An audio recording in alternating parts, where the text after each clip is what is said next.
Ju është dhënë situata problemore, një figurë dhe ju kërkohet të gjeni shumën e këndeve A dhe B.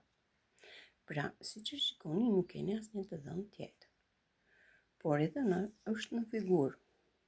Çfarë tregojnë këto shënime? Tregojnë që brinjët e këtij trekëndshi janë të barabarta. Çfarë dim ne nëse një trekëndësh ka brinjë të barabarta? Atëherë ai quhet trekëndësh barabrinjës. Çfarë dim ne për trekëndshin barabrinjës? Që ai ka kënde të barabarta. Sa është shuma e këndeve të një trekëndëshi? 180 gradë. Pjesëtuar për 3, atëherë do të dalë barabartë me 60 gradë. Pra ne dim që ky këndi këtu pra dhe gjithë të tjerët lartë të jenë nga 60 gradë. Çfarë dim tjetër?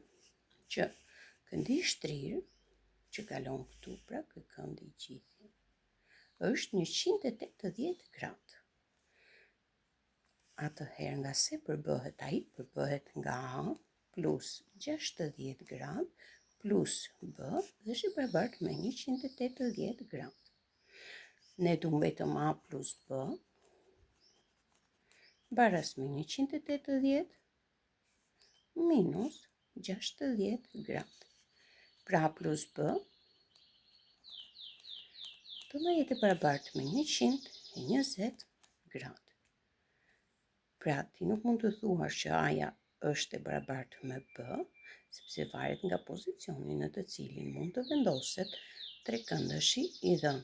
Por ajo që është e sigurt është që A plus B është e barabartë me 120 gradë. Sepse për shembull nëse do ishte një pozicion i vendosur pak më ndryshe, domethënë trekëndëshi jon,